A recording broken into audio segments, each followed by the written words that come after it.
Good morning, ladies and gentlemen. Good morning to our honorable guest, Ravi Bangar, Ambassador of India, and Ashok Sharma, Attaché of the Ambassador.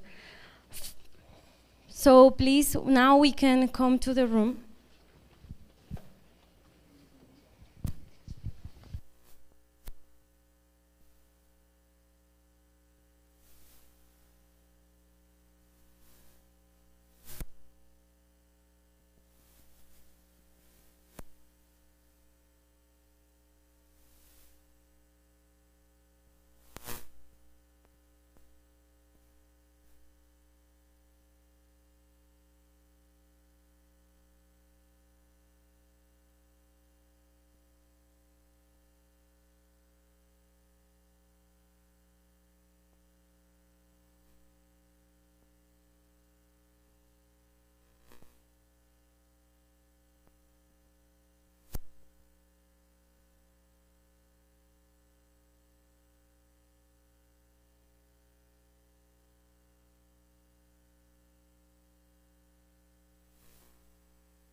Please be seated.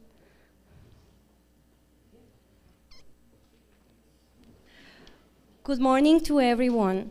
First and foremost, I would like to thank everyone in this hall for allocating time in their busy schedule to attend this event.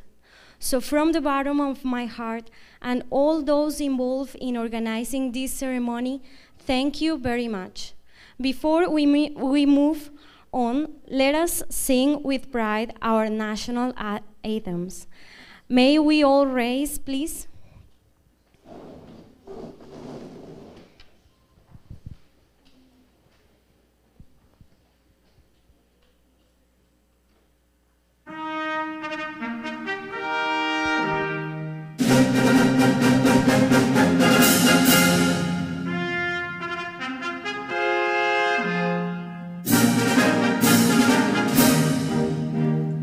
Gloria in excelsis,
We may sit. Thank you. Now I'd like to welcome the students from our cultural club led by our international teacher assistant, Ms. Richa Kushomi Sharma. They will welcome everyone as they do in the beautiful country of India.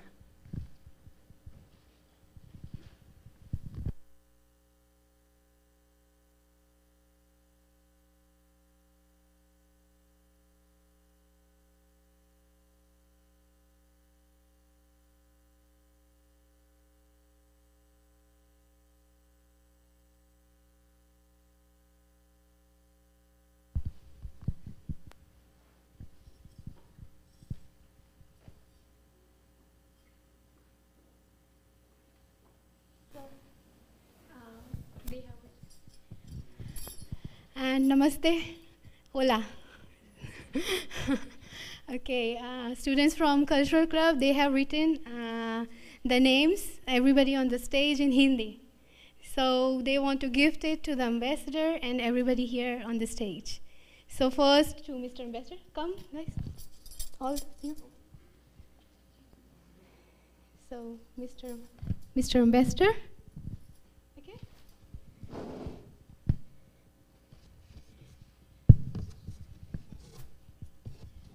To Mr. Ashok.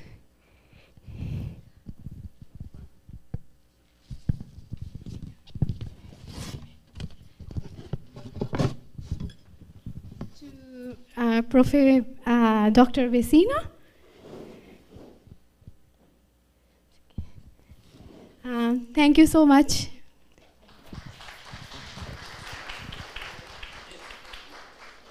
Thank you, students and Ms. Richa Kushomi Sharma, for your presentation. At this moment, I would like to invite to come to our stage Director of Exterior Relations, Dr. Carlos Vecino.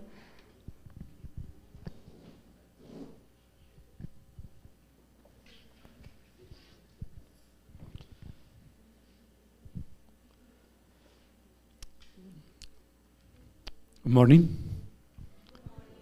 Okay, first of all, I would like to give a great thank you for coming to our university, to the Ambassador Ravi Bangar, also to his attaché, Ashok Sharma. So please feel at home. Okay, this is your home. And for all of you, it's important to know that we've been trying to establish a good relationship, a better relationship with India. This is a great country. It's more than 1.3 billion people.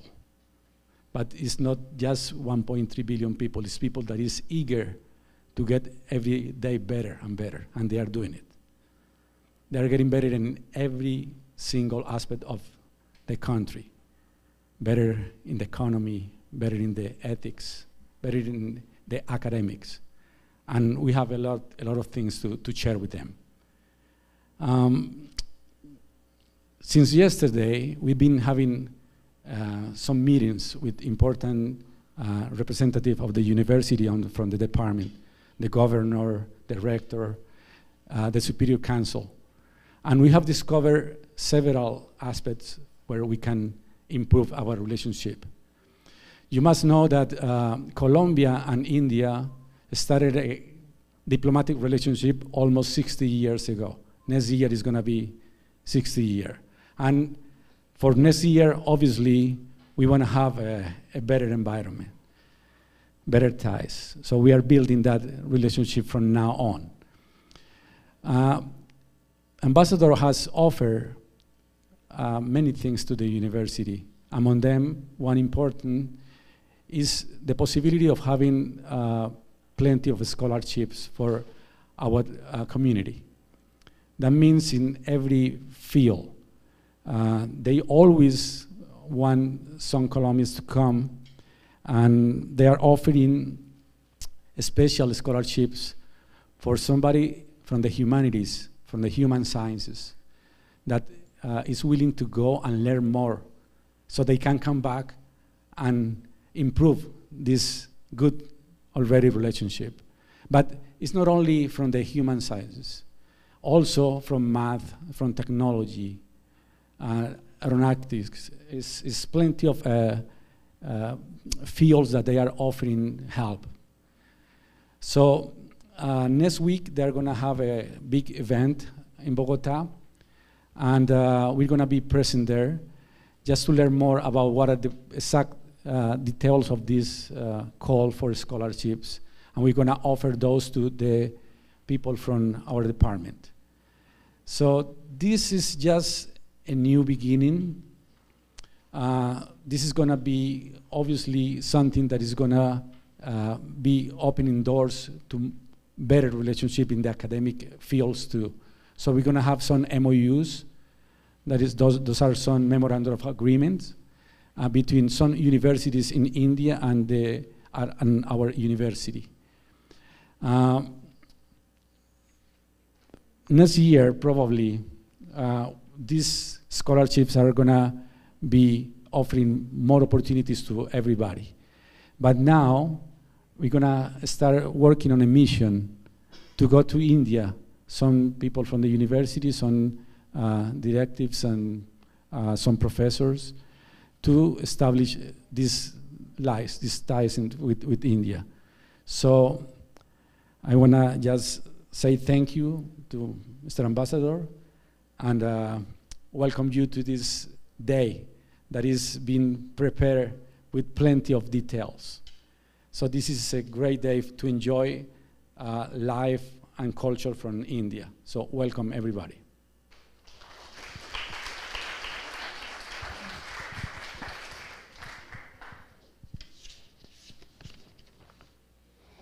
Thank you very much, Dr. Carlos Vecino.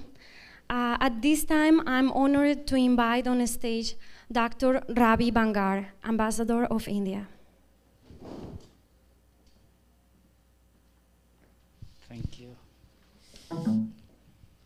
Very good morning to you all. Namaste, buenos días a todos y todas. We have got a very distinguished panel on the head table. And I say distinguished because you don't have to have any fear of them, those who are on the panel. So all those vacant seats which I see in the front, I request you all, those who are sitting at the back, to come forward.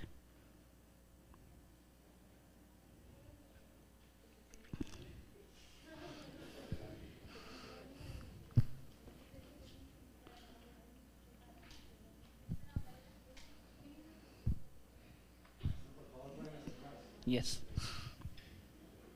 No tengan ningún miedo del panel distinguida que tenemos entre nosotros, con nosotros.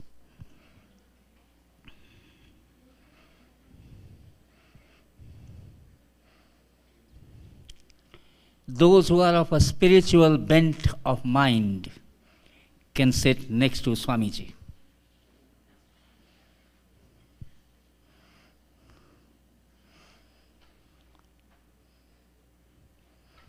Fine, let's start. First of all, I would like to thank this great opportunity given to the embassy to be here on the India Day, and my thanks go first of all to my good friend Carlos, who has done extreme hard work on this project. Also to the rector of the university,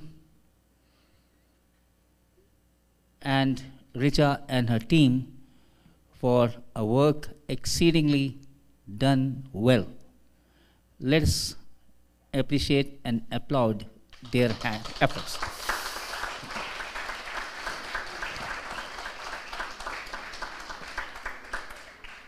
As Dr. Carlos mentioned about the meeting I had with the governor, very productive meeting.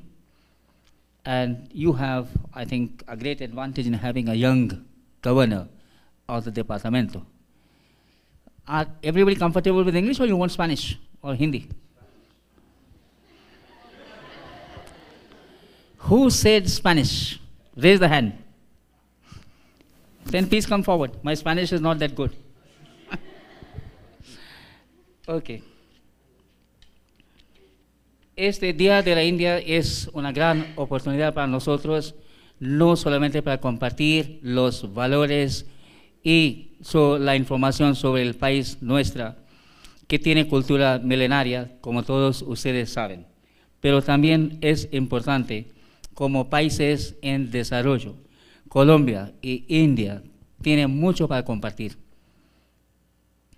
Somos un país, los países que ganaron la independencia, en nuestro caso vía pacífica, y también seguimos los valores de Mahatma Gandhi de un desarrollo integral, inclusivo para todos nuestros habitantes, que son, como dijo su profesor, que somos más de 1.340 millones y la población está creciendo cada día más. Entonces es casi 2 veces más grande que la población de América Latina entera. En la India también somos la más grande democracia del planeta, tal vez del universo, porque todavía no sabemos si hay algunos seres iguales que nosotros en este universo o universos más enfrente. El día que seguimos, tenemos la información, tal vez vamos a corregir, pero esto es ya para el futuro, no para el día de hoy.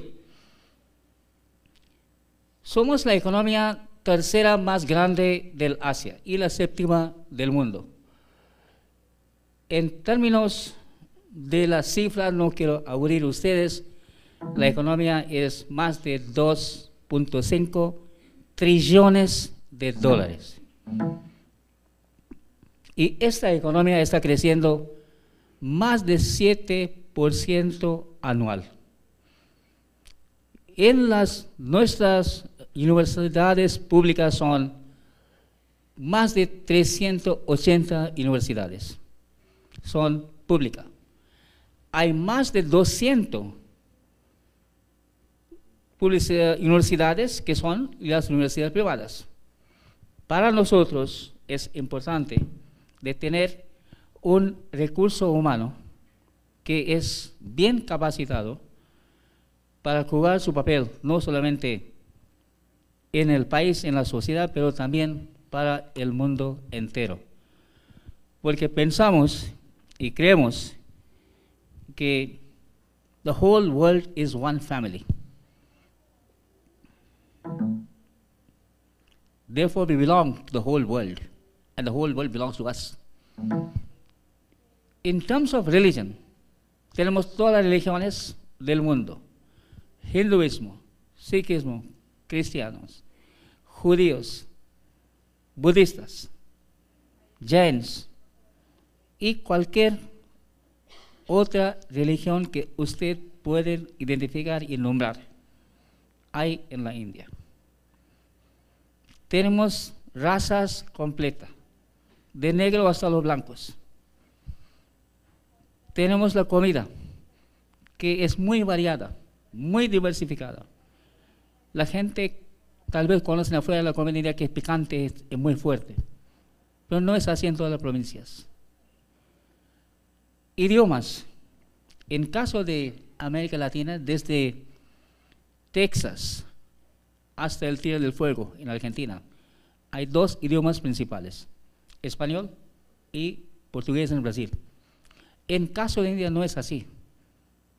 Tenemos 22 idiomas que son realmente idiomas.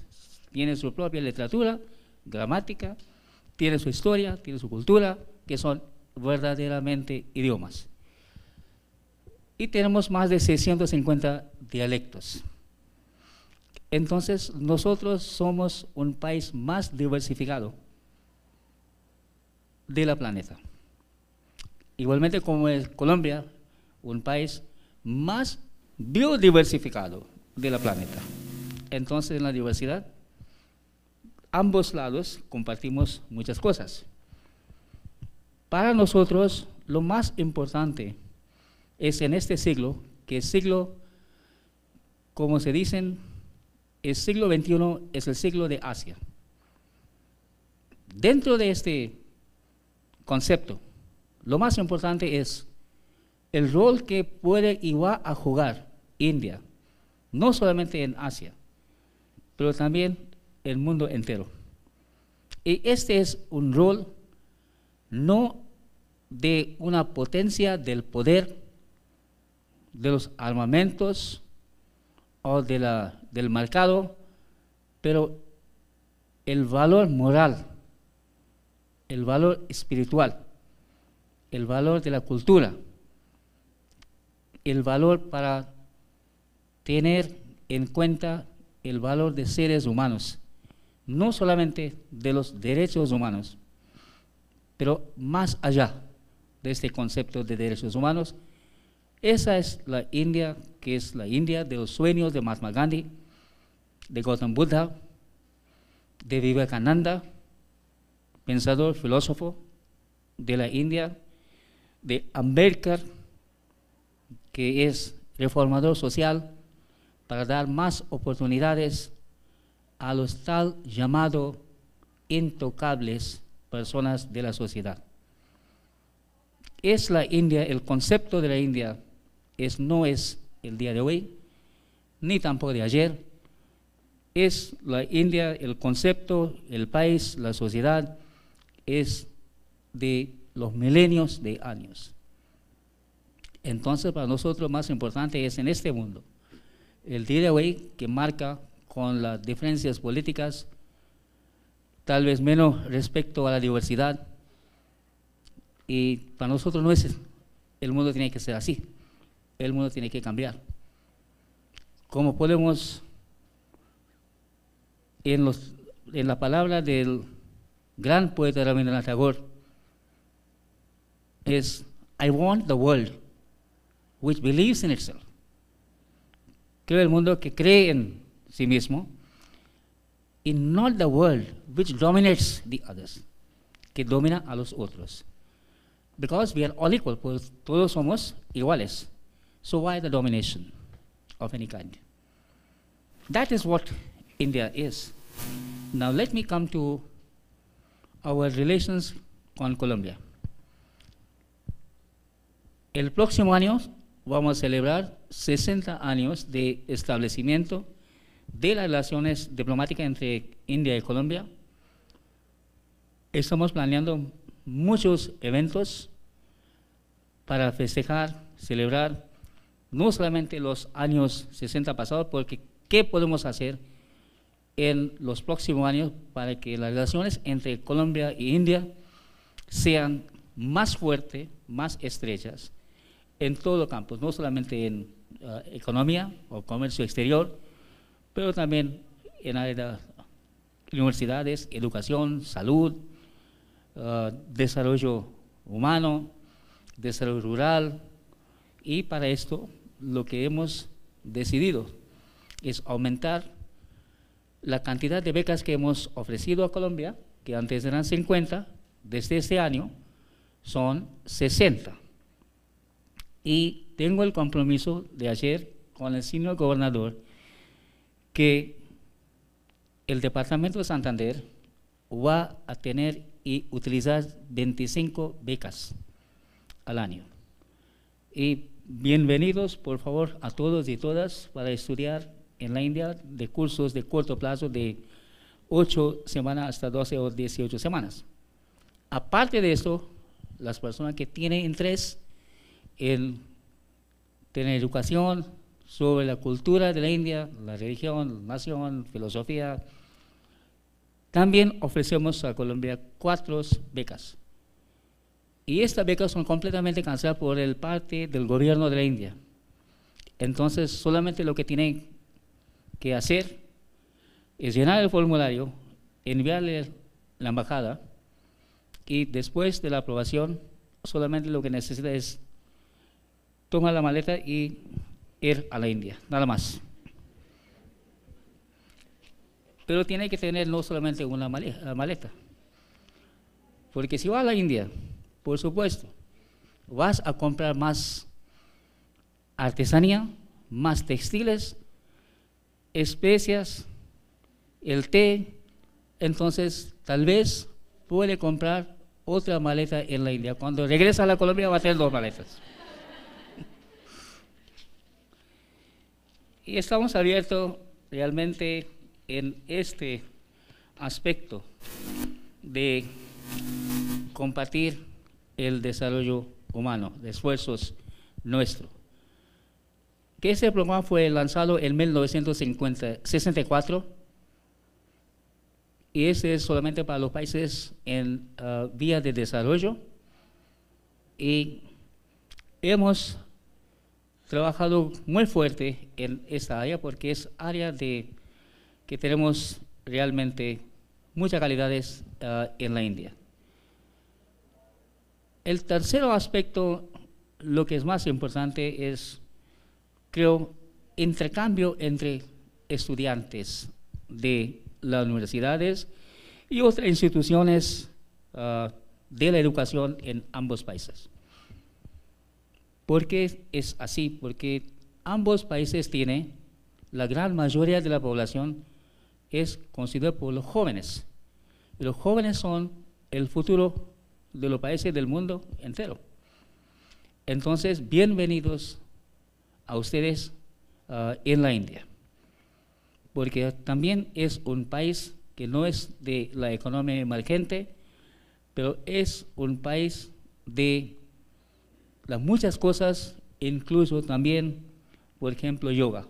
Hoy día vamos a tener más conocimiento sobre yoga, y Yoga significa para nosotros no solamente un ejercicio que hacer en la gimnasia, pero además es para el paz adentro, para tener paz afuera. Paz exterior siempre es válido el concepto cuando tengamos paz al dentro. Entonces también vamos a compartir sobre yoga, y alguien quiere aprender yoga o educación sobre yoga en la India, bienvenidos. No hay ningún campo entre Colombia y India donde no podemos compartir. Todo es abierto. Son las puertas abiertas y los corazones abiertos igualmente. ¿Qué más que podemos hacer entre ambos países? Hay muchas posibilidades en área de salud, desarrollo humano, desarrollo rural, energía renovable, agrícola, y también cooperar en las tecnologías de la punta en TIC, telecomunicación, información y comunicaciones, y también área del espacial. Dentro de muy poco, dentro de mes o mes y medio, vamos a tener el privilegio de lanzar un satélite colombiano con el cohete de la India. Eso va a ser la primera vez que ambos países van a colaborar en área de espacio. Área espacial es muy importante para nosotros. Tenemos los récords que son notables. Año pasado lanzamos con un solo cohete 104 satélites. Dentro de media hora colocamos en sus órbitas, completamente exitosos. Este éxito no es para solo nosotros, es para todo el mundo. Y con este concepto, razones, creencias, queremos compartir con ustedes. Whatever you want, you're welcome to contact the Indian Embassy. We also have launched what is called Noticias de India. This is a magazine, digital, every month.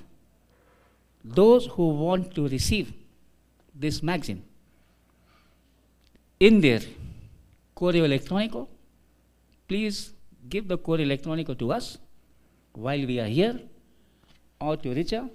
We'll be very happy to send individual copies of this so that you know of the developments in India-Colombia relations.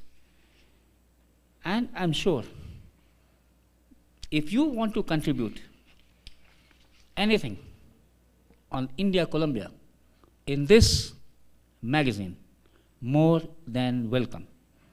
It is in Spanish language. But if you want to do it in English, again, you are welcome. If you want to do it in any of the 22 languages of India, you are more than welcome. So that challenge is to you. And we welcome you all to this event of the university. Welcome you to our embassy in Bogota. And please feel free for any idea that comes to your mind to have more closer, stronger relationship between India and Colombia. I would like to thank you here for your presence. And coming to university, it makes one, at least for a person of my age, 30 years younger. So thank you for giving this opportunity for going back to my days of university and recalling the youth. Thanks a lot. Thank you very much.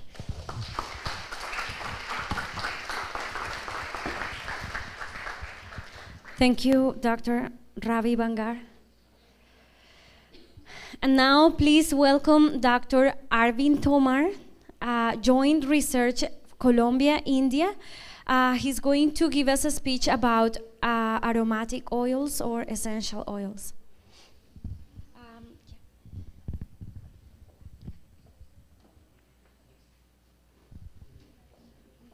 Thank you.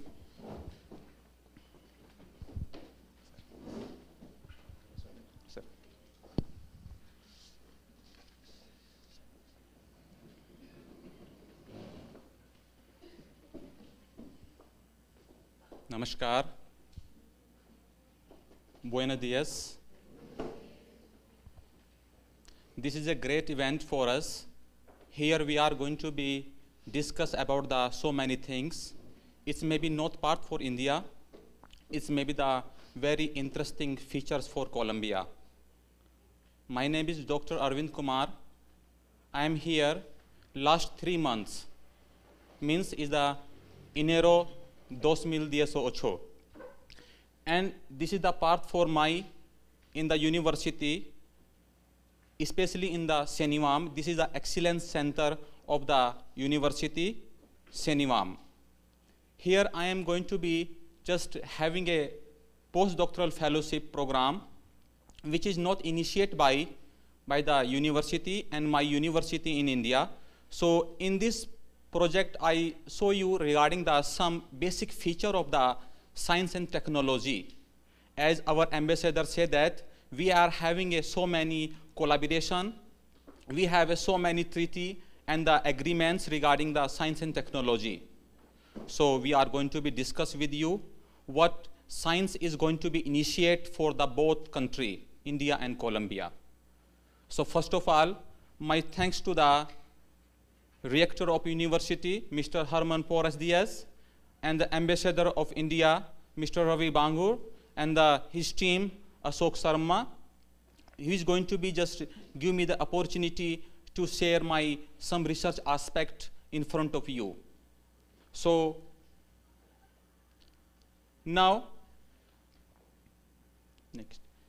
As we know, the India is a spiritual country, and we are having so many things which are going to be polarize the world. Basically, the world is a physical conditions. We are having so many religions, as our sir said that, Hinduism, Christianism, and so many things, and so many languages. But we are going to be hands to put together. There is no language regarding this position. This is a namaskar. Basically, these namaskar positions are going to be vibrate the world. There is no language. We are going to be polarize the harmony for the country, for the world. And we are going to be initiate your initiatives for the community and the development. That we are going to be say about the some things regarding the Swami Vivekananda. He is a very youth person which are going to be initiate the means of education.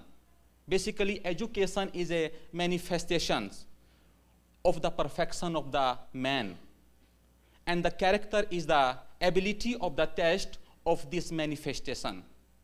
How you are going to be introduce yourself about the la educación es la manifestación de la perfección cuya está el hombre, y the character es la prueba de esa manifestación. What is the means? The education. Education are inside. How we are going to be initiate the education, it is the indication of the character. How we are going to be polarize the world with the harmony. As our said that the harmony, it's going to be initiate every time, every community, every religions. So it means education is the only things which are going to be polarize the world and which are going to be develop the harmony everywhere. So that's why we are going to be share about these things. Yes, definitely, we are having a good collaboration in India and Colombia. We are going to be initiate the, again, joint program. Our ambassador said that we are having so many treaties, so many agreements regarding the India and Colombia. So we are going to be initiate again the some area, specific in my area. My area is science and technology. How we initiate this area through my ambition, through my conquest, and through my research. we are going to initiate these conditions. And we are having so many agreements. We know this is the India and Colombia. The mission start from the 1973. This is a mission, and the mission have the several objective. Is from the ministry side. It's also for the some kind of the corporations from the culture and the community. These are the again economics conditions. We are having a science and technology. This is my area. I talk to you what we are going to be initiate for these conditions, defense corporations. And also we have a memorandum of the understandings on the sport also. These are the few list, and we are going to be initiate more also if we are going to be develop the harmony between both countries. And then we are going to be say that these things are going to be initiate. Now this is the my part for the study. This is my institute. This is the Forest Research Institute. We are not built these buildings. This is the building of the British India. This building is going to be created by the 1902, means is the more than CNN News. You can see. This is the objective of this university. We are having a development in the agriculture and the forestry sector. We are going to be develop the sustainable technology for the whole community. We are going to be have the so many patenting structure for the education and the science, and we are going to be again develop the extensions and the educations for the whole country. And that's we are going to be again give the campus is a big campus, and then it's going to be again the a view of the Republic Day. Republic Day is a very holy day for us. We are going to be again just celebrate this day as a Republic Day. We are going to be again initiate our constitution ceremony, and that we are going to be close the light for all campus, and we are going to be see about this structure in the night of this Republic Day or also Independence Day. Then we are going to be see this campus, and we are having so many opportunity. We are going to be conjugate with the university, Industrial University of Santander. As our Dr. Carlos said that we are having so many type of between the educations. Definitely, we are going to be initiate the so many type ups with our university and our this present University of the Santander. And then we are going to be again discuss about my lab. This is the umbrella institute of this university. This is institute are going to be have so many research aspects, not for even in university, in out of the university. What is the main specific object of the CENIVAM? CENIVAM is a short word. All you know about the CENIVAM. The CENIVAM is a center of investigation for aromatics and medicinal plant in the different part for the Colombia, and they are having so many projects in the out of country. So that we are going to be say that this laboratory have the so many features. This is the Director General of the laboratory. And definitely yesterday, Ambassador of India visit our CENIVAMs and initiate the CENIVAM director and the colleagues. They are having so many good techniques, and they are very happy about see the all facilities and the research programs. Is the Professor Elena Isteshenko. She is basically from Russia, and she is working here last 35 years. So this is a big opportunity for us. Why you can see a Russian women are working here, so means the Colombia has potential. We are having so many things about the professor, and the Professor Elena is going to be just develop the so many things specifically in the area of separation science. Separation science means we are having a chromatography and mass spectroscopy. I think this word is very different from you, but not at all. This is a very good techniques how we are going to be analyze the food products, cosmetic products, essential oils, and the so many other things like a forensic science methodology. So here we are going to be develop the so many things regarding the CENIVAM, food analysis. The food is toxic or not? What is the quality of the parameter of food? So that this science is going to initiate the food science. Natural product also, the alimentos, the vegetalis and the frutas, verduras, so many things are going to be comes in the category of the natural products. Forensic chemistry, the things is going to be as a developing the marker, biomarker for the identification of the compounds, and that we are go for the environmental analysis. Petrochemical and industrial product also. The Colombia is a identity of the petrochemicals. So how we are going to be analyze the sample, and the sample is become like a biomarker for other analysis. So this is the area which are going to be initiate in our institute. Training course and the internship workshop. So that's we are going to be say that this is the things are going to be initiate the university side. Now, who am I? I am going to be introduced in a brief sketch of my profile portfolio. You can see Dr. Arvind Kumar. My research area is natural product chemistry, is a medicinal chemistry, is a environmental science, and the green chemistry. These are the broad area we are going to be just refer the my knowledge, my experience in the different productivity. These are the education status. I complete my doctoral work in the 2014 from the HNB Gadwal University, is central campus in the North India, you can say the Uttarakhand. And the master degree in the 2005 in the organic chemistry, Chaudhry Charan Singh University in the Meerut. So this is my higher education from that institute. And the professional status, the last time I am going to be serve my duty as an assistant professor in the lovely professional university in the Punjab. And again, I have this same profession in the Uttarakhand Technical University, is a technical course university, government university in Dehradun. So here we are going to be offer the some positions from that aspects. Next, please. Then we are going to be have a research aspect. At present, I am a postdoctoral student in the University UIS, and the last in the 2011 and 2012, I am again just serve as here as a visiting scientist for the almost 1 year. And that times I conducted some research project, very valuable research projects, which are going to be booms in research field of my area. Then we are going to be having some appreciable fellowships, junior research fellowship and the senior research fellowship, GRF, SRF, in the chemistry department of Forest Institute.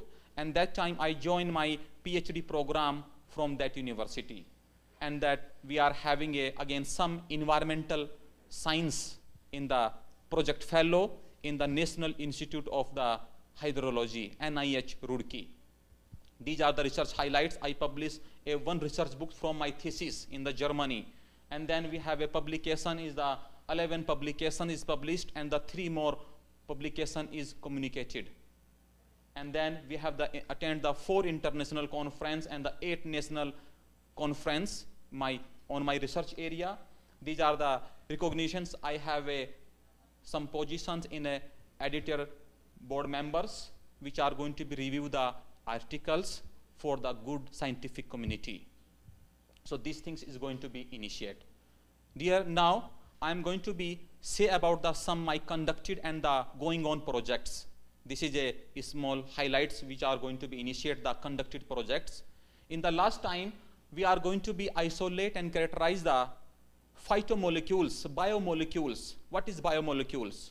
Bio means biology, plants, and the molecules is a compound which are responsible in the so many diseases, which are responsible for different kind of the potential. So which are going to be isolate. Basically, the plants have a complex chemistry. Plants have the thousands of compounds. Every compound have the different utility. But in the out of 1,000 compounds, the some compounds are more specific, more important for the some specific treat out the problems. So we are going to be focused about this separation. isolation and the identification. So this is the Pogestemon cablin. Pogestemon species, you can say the patchouli, is a very aromatic incense plants. Is found in abundant in the nature in Colombia and also as well as in India.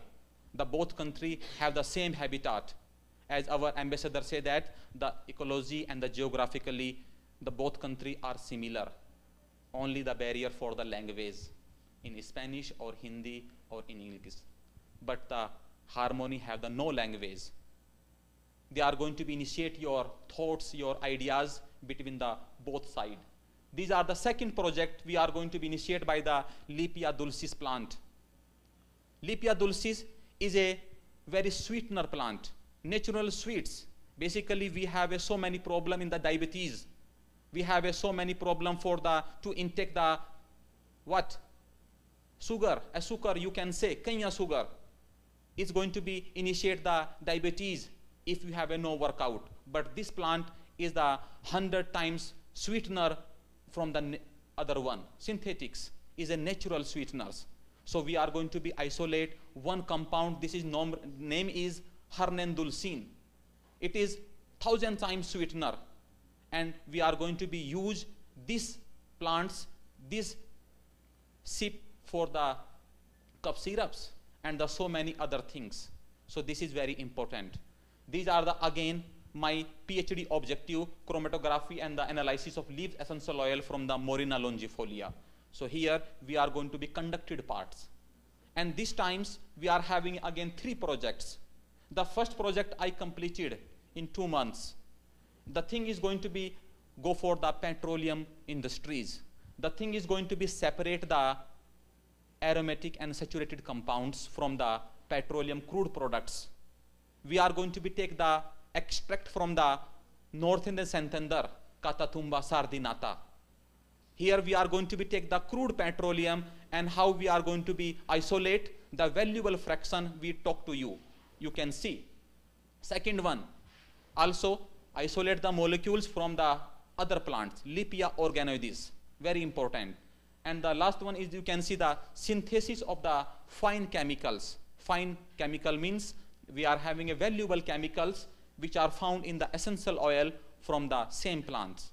So this is the things, and that we are going to be initiate my project. This is my projects, and I take your only 10 minutes regarding these things, and then we are going to be say about the separation and identification of saturated compounds. Dear, in the highlights, I say to you, we are having a crude petroleum. This is the blackish color, is like a negro color, viscous color, viscous, very not like a good smell, like a petrochemical smell, petroleum smell. 10,000 compounds is over there, 10,000s, but we need only a fraction, a bunch of fraction is like a 30 compounds. So that's why we are going to be separate the 30 compounds from the 10,000 compounds from the crude oil, and the oil become more valuable rather than the 10,000 compounds like a blackish compounds, and we get a white compound is like a blanco compounds, matrix of the blanco compounds, and that the compounds are useful for the aromatics, cosmetics, and to interpret the thousands of unknown compounds. You can see how we can go. Introductions, methodology, objectives, and the conclusion we are going to be say about this presentation. Here, I told you about the introduction. This is a complex mixture. These are the having the saturated fractions, aromatic fractions, is the resins and asphaltenous. These are the so many class of this kind of the plant matrix you can see. These are the things are going to be discussed here about the chemical structures, and these are the class. These are the again so many complex chemistry of the petroleum compounds you can see.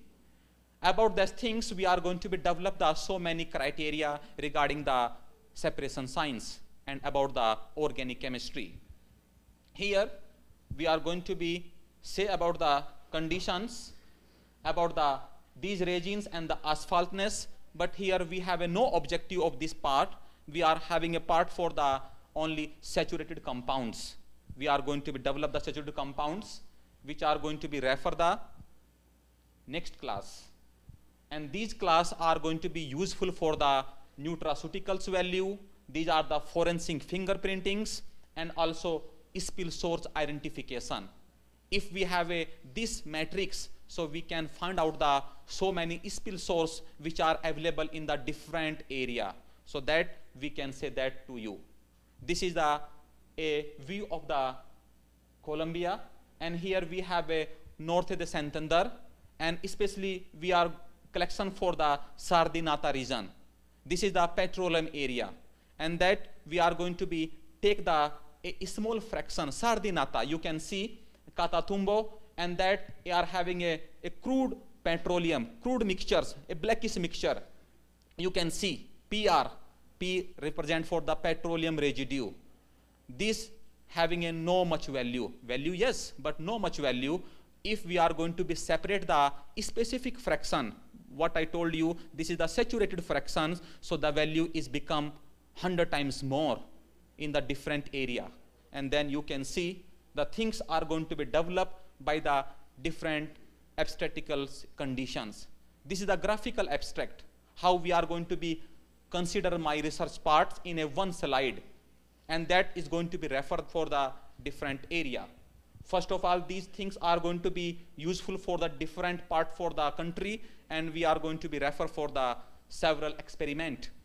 You can see we take like a small amount of the fraction, we are going to be mixed into the silica gel. Silica gel, I think you know, you don't know, but it is a good adsorbent which are going to be help out to separate the molecules as per their solid phase, stationary phase. And then we are going to be upload into the a thin glass tubes like a column, and we are going to be get this fraction, you can see.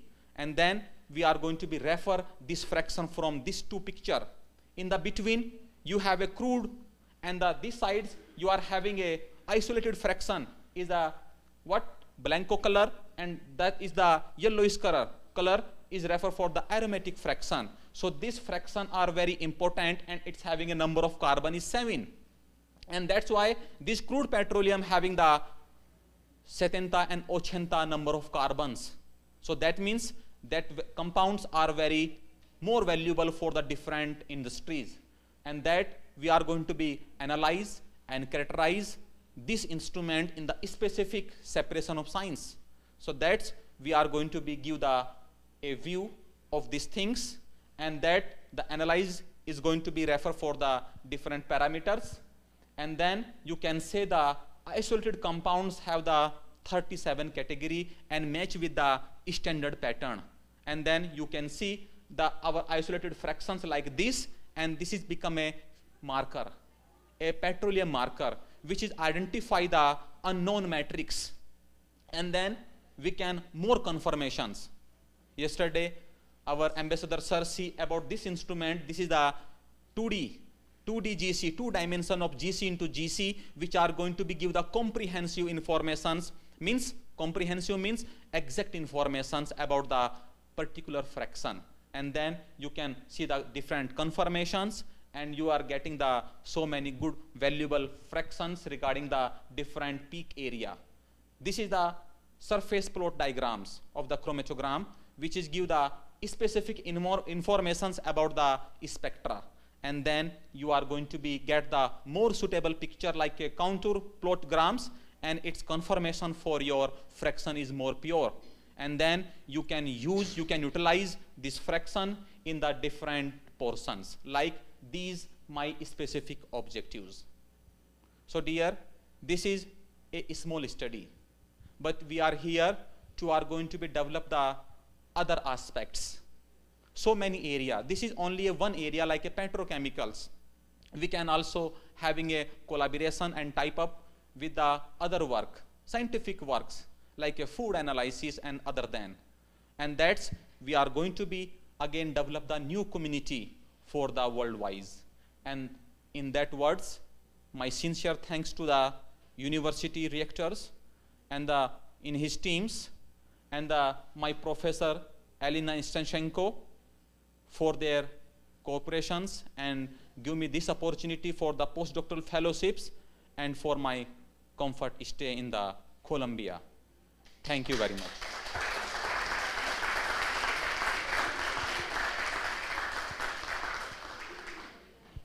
Any question, any Pragventa from your side?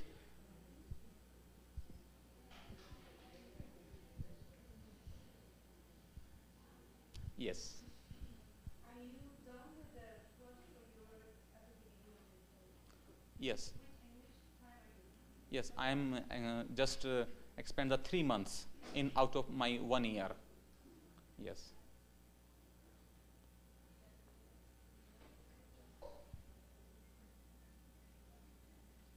Any else?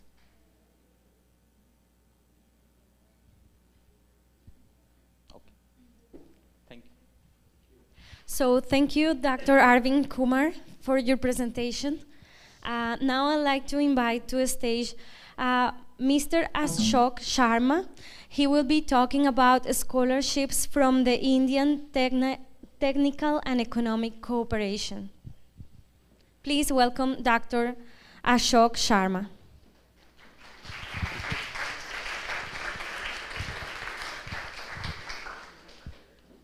Buenos dias. Namaste. Ambassador and Dr. Carlos, they spoke about the becas, 25 for the Santander and 60 for Colombia. I'll give you more details about this program. This program is called the Indian Economic and Technical and Economic Cooperation. Next.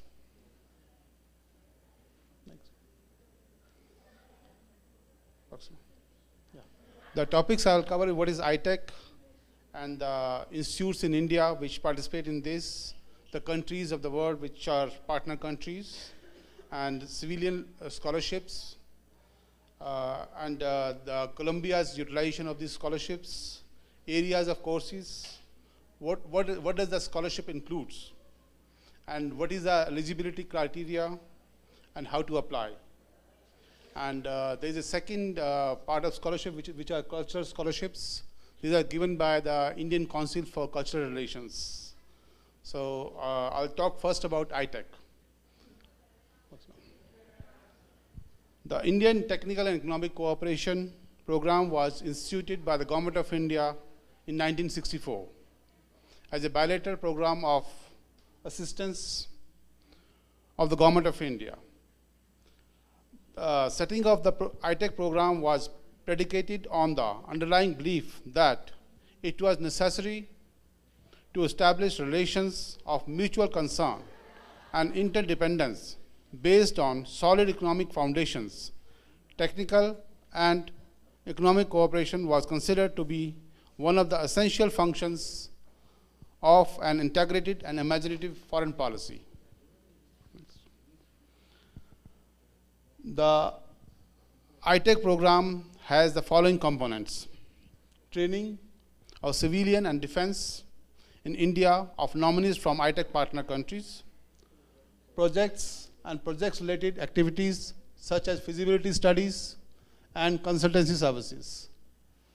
It also includes deputation of Indian experts to countries who are partner countries in the ITEC program, study tours, gifts, donations of equipment at the request of partner countries, and aid for disaster relief.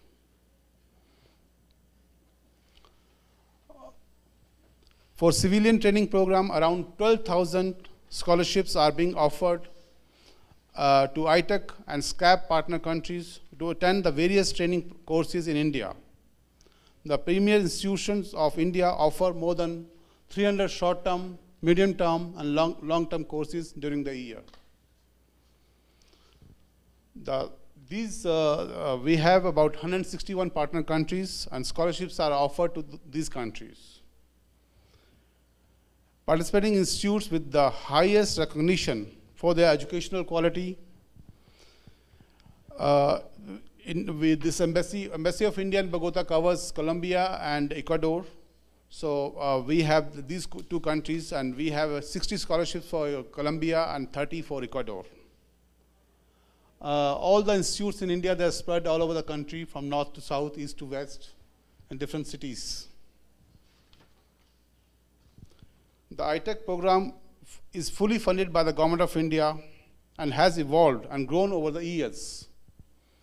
Under iTech, 161 countries of Asia, Africa, Europe, Latin America, the Caribbean, as well as Pacific and small islands countries are invited to share in the Indian developmental experience acquired over 7 decades of India's existence as a free country. Next. In 2017-18, the year for the iTech year starts from 1st of April to March. Over 10,500 civilian scholarships slots have been offered last year under the iTech program to the world. The courses which are available this year are at our website of www.itechgoi.in. You have all the list of courses and institutes in that. About Colombia, how the program has evolved in Colombia, I'll say first time we offered the scholarships in 2002. That time there were 15 slots each year. Then in 2009 it went to 30, and 2011 it went to 40. But all the scholarships are not utilized, so next year it came down. But then at the review they again increased it to 50. Last year we had 50 scholarships, and this year Ambassador has taken up at Delhi, and now we have 60 scholarships this year, which starts from April 2018 to March 2019. And areas of scholarships, so far we have in Colombia, about 400 people have gone to India under this program in total. And the areas include agriculture, food and fertilizer, banking, finance, accounts, and audit. Audit is IT technology used for audit. Education, engineering and technology, English language courses.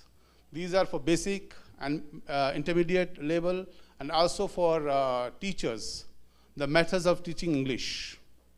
We have a program with the Ministry of Education under which we are sending 25 teachers every year, school teachers, selected by the Ministry of Education. And so far 75 teachers have gone to India in the last 3 years. And other areas are environmental and climate change, government functioning, health and yoga, human resource development and planning, irrigation and water resources, IT and business English, media and journalism, management and leadership, power, renewable and alternate energy, project management, rural development, poverty alleviation, SMEs and entrepreneurship, SMEs, small and medium enterprises, sustainable development, South-South cooperation, telecommunication, textile,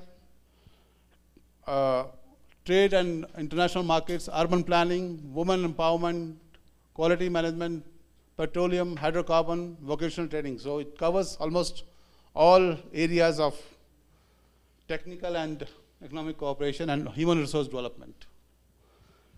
So what does the iTech scholarship include? It includes a return ticket from Colombia, from Bogota, to the city of where the institute is in India, return economic class ticket, and then visa is given by the embassy free of charge, and that there will be fees of the course, which is paid by our Ministry of External Affairs in Delhi. They pay directly to the institute, and then accommodation is provided in a hostel of the institute. If they don't have a hostel, they book a hotel for you for entire stay. And there's a stipend for food and your daily allowance. And if there are any visits to in each course there are 1 or 2 trips to study courses. The trip is also paid by your transport, taking you there, and all paid by the institute and by the Government of India. And for applying to a course, the eligibility criteria, you should be a Colombian citizen. And most of the courses have a different The minimum is, most of the courses are graduate, postgraduate. A person should be a graduate, should have a university degree, but some courses like yoga courses, you don't need a graduate degree, you could be a high school. But you should have a working knowledge of English because most of the courses are conducted in English. So you have to have a basic knowledge of English. And the age is between 25 and 45, but if it's 1 year or 2 years up and down, that can be relaxed by the ambassador. And work experience of 5 years, because these are professional courses, so work experience is must in your area where you're going, in the institute where you're going. So this can be also exempted by a year or two. That depends on the case-to-case basis. And knowledge of English, I said, and for that you have to take an online TOEFL test, which is to be submitted with the application. And medical fitness certificate is a basic medical certificate, and you can take from any doctor, your doctor, he will give you, you don't have any problems or anything especially. So these are the eligibility criteria, and also for the application applying, because these are very popular courses, so we encourage people to apply in advance, because in each course there are about 30 seats. So for 30 seats, there are people applying from all over the world. So if you send your application, you apply about 2 months in advance or 3 months in advance, there's a 100% surety of you getting it, more possibility. If you apply only 2 weeks before the course starts, then there's a less chance because people have already applied, and once the course is full, they won't entertain the application. So it's better to apply 2 or 3 months before the date of the course. And once you are selected, you will receive a mail from the embassy individually, and also your organization you belong, they will also get a mail from the embassy, and then we will be sending you information about the institute. Everything is available on website, and arrange your ticket and arrange your visa, and then you have to give an undertaking that you accept the course and you don't withdraw, because once there are some cases, sometimes people say they apply, but when by the time approval comes, they change their mind. So then there's so we take an undertaking that once you accept, then you will go, because the ticket is booked and all, so then it's difficult to withdraw it. And how to apply? This is the website. You can go to embassy website also. There's a link in the embassy website also, Embassy of India. But this is the direct. You can go to this website, itechgoi.in. When you click there, then you will choose the courses, which course you want to go, and then there's step by step. They keep on telling you how to go. And once you finish upload, it's all online. Once you finish your application, then you can take a printout and send the copy by mail to embassy and one hard copy. And we process them to the institute. We send it to online. We approve it from the mission, and we send to the institute, and all the institute also process the application online. Everything is online, and you can see your status. When you're applying, you will get one password and login. So you can see your application, what's now in the embassy, now it is with the institute, now it's the Ministry of External Affairs. So you can see online the moment, the process also.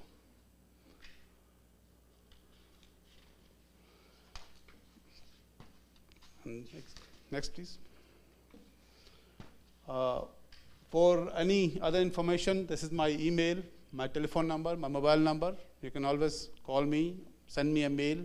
You need more information, how to fill, if you have a problem in filling up the application or any other queries, you can most welcome to contact me. Next. Now we have another scholarship which is in the cultural field. These have been started by the initiative of Ambassador from this year only. So we have 4 scholarships in this. These are basically for undergraduate studies, postgraduate research work, or in classical, you want to learn Indian dance, and or you want to go for Ayurveda course. So these are also available now. These are also fully funded by the Government of India. For this also basic requirement is basic knowledge of English, because all the courses in India are conducted in English only. And For this, you can go to the different website for this. You can note down this, and this is also available on our embassy website. And these are the mails if you have any queries to send to contact us for this. Thank you very much.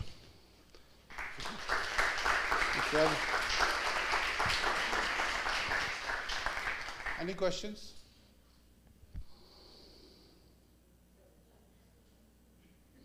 No problem. Thanks.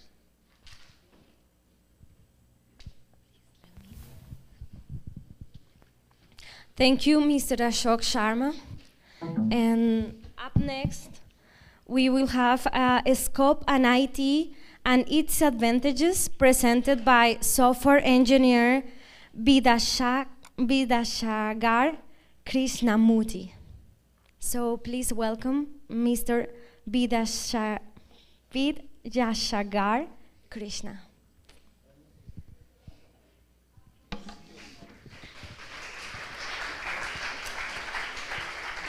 Thank you. Well, it would have been much easier for her if she would have stuck with VS, or Krish. I mean, so hi, I'm Vidyasagar, VS. And so I am an intern here at the University of Pontificia Bolivariana. I work on I work on risk management and risk assessment with the university's Advanced Computing Center. So yeah, I'm here to talk about the scope and advantages of IT. And for your information, the person who attends your call when your printer doesn't work is not an IT executive. All right? That's what we call as back office support, which is otherwise called as business process outsourcing, and it's not related. So yeah, it is practically a mechanism which utilizes the information that is available across to solve real-world issues. So fixing your printers, fixing your Wi-Fi doesn't usually fall under this category. All right, and so can I have a raise of hands on those who are studying systems engineering or informatics engineering? All right, so that's like 3. So can I have a raise of hands that of those who are comfortable with English? All right, that's a good number that I can live with. So, all right. So scope of IT is practically everywhere. I mean, wherever you see, wherever you have an opportunity, wherever you have a problem, that is practically a scope for IT. And it's from word processing, your Microsoft Word, your PowerPoint, your Access, to all the way up to defense battlefield management and well, pretty much everything, Soon we'll be having bionics that are currently under development, which will also be integrated as a part of your physical biology that helps with, human advancement. I really don't know what it is, but yeah, all the more. So the scale of it is from personal use, like your mobile phones, to industrial use, like your cellular, for example, which holds your identity and access management and stuff like that. Next one, please. So let me jump right in. So as I said, there are real-world issues, and we use IT to solve those real-world issues. And this is a mobile application, and this is to help the farmers or agriculturalists to sell their products directly to the market. So what happens in India is the government sets a specific, a market price for each of the agri products, and the farmers, they grow them and they sell it to the middleman because they usually don't have the means for means of logistics. I mean, they don't have the necessary vehicles or means to transport their goods from their farm to the market. So there was this one person, his name is Mr. Edwin Vargas. He was a former IBM project manager. And so on a casual talk with his friend, I mean, they just sat over a coffee before leaving to Australia, and they discussed this issue. And they were like, all right, fine, let's come up with something. So they came up with this application called as Mandi. It's also a platform. Mandi literally means market. So the motivation behind this project is this, and the farmers sell to middlemen, and the middleman sells the produce to the market. And these middlemen usually don't pay the actual amount, which is usually 10 to 20% or 30% of the market value set by the government, which is actually a huge loss for the farmer itself. And so, for example, you know, for 400 kg of potatoes, you get paid for like, I don't know, 200,000 pesos. That's a huge margin of loss for the farmer. So he came up with this application where the farmer could upload his produce against his profile. And this detail is then uploaded into a cloud, like into a web platform like your Amazon or eBay, where individuals or, you know, those food processing FMCG companies, they can just look up to it. Like, for example, if I have a tomato ketchup manufacturing industry, so all I have to do is just go to their portal and look up for, you know, who's selling tomatoes and who's got the maximum number and who's nearby. And depending on that, I can just select that person, and then I can just buy it directly from that person. This way, the farmer sells it directly to the market price and not just, you know, on a subsidized wholesale price that is probably dictated by the middleman.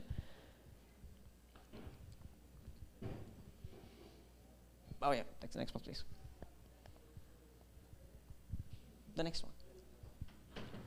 And so one of the problems is civil security, and I was working in a city called Bangalore, which is called the Silicon Valley of India.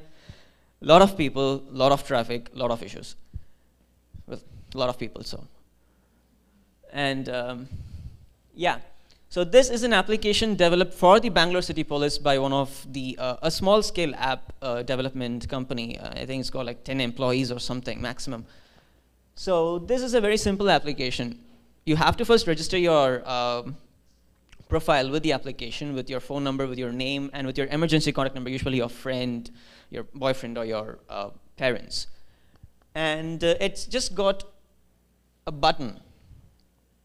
It's a big red button that you find in the movies on the nuclear launch panel. So it's just a button. So you press the button, it just sends out an SOS message to the emergency contact numbers that you've listed, and another SOS message with your live location to the police central control room. So this way, you don't have to take up and dial, in your case, it is what, 119? 123, yeah. You don't have to like take your phone, dial 123, and then go through all the IVRs and like for this, press 1. If you're stuck in a conveyor belt, press 2 or something like that. You just have to like press the button, and then it sends out an SOS message, and then a first responder is sent usually within 15 minutes of the time. So this way, you avoid a lot of hassles, and the safety aspect is also improved.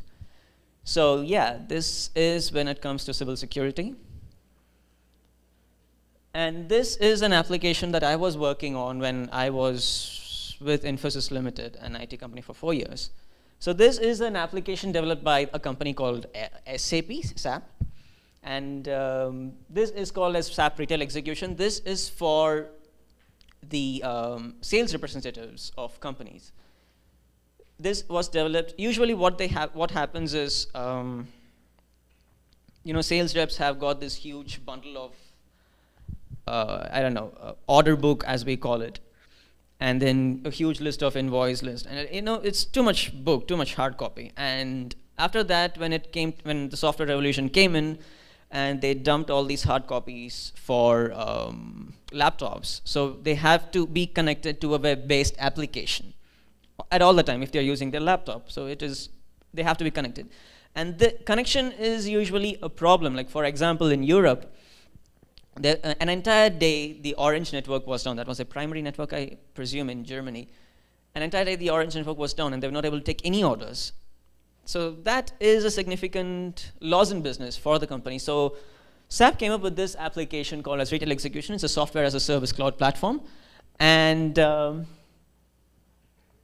yeah, this is practically an iPad application or iPad or an iPhone application. It's very simple to use, very simple user interface, and all your data is usually stored within the iPad itself.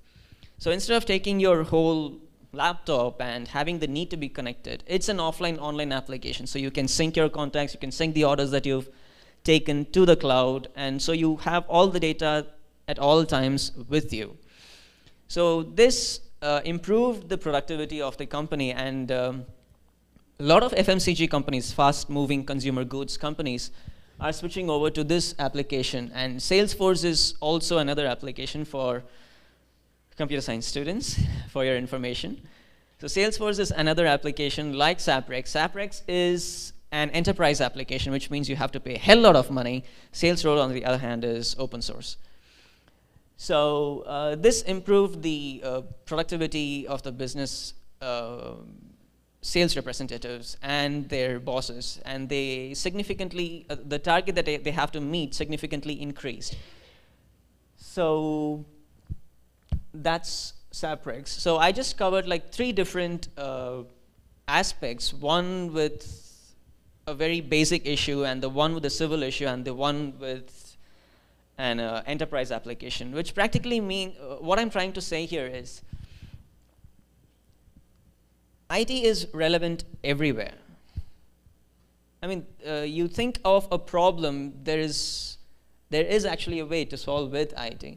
And there are like, for example, in telehealth and telemedicine, in India, we are a people of 1.3 billion. And that's a lot of people, and we don't have that much doctors. Or the necessary connectivity with the rural-most part of the area. So during the adjunct of the IT revolution, this became a prominent platform, telemedicine, wherein there will be one practicant. Like, for example, in Tamil Nadu, from the state where I am from, every medical graduate should have to do service, should serve without money, should associate with the government in government public institutions to serve the public for a few years. Mr. Ambassador, I'm not sure, is it 3 years? 2 years. All right, usually it's for 2 years. So during this time, they're all freshers, and for some specific need, for some specific diagnosis, they might not have the necessary infrastructure within the rural areas. So what they do is they connect remotely to a specialist and then get their expert opinion. They share the data with them. And there are numerous telemedicine platforms that are available. I mean, you can have your x-rays, your scan reports sent remotely, and then they can look into it. You don't actually have to take it and then put it under a tube light and then you're like, oh, all right. Things like that. So all your data is available. It's securely shared with your consultant, and then, the bridge, IT was able to bridge this gap for the people living in rural India. So, yeah. And sorry, the previous slide, please. Oh, yeah. And few people came up with this small, very simple web application called friends2support.org. It does nothing. It's got it's servicing in 4 countries, neighboring countries like India, I think Bangladesh, Nepal, Sri Lanka, and Maldives.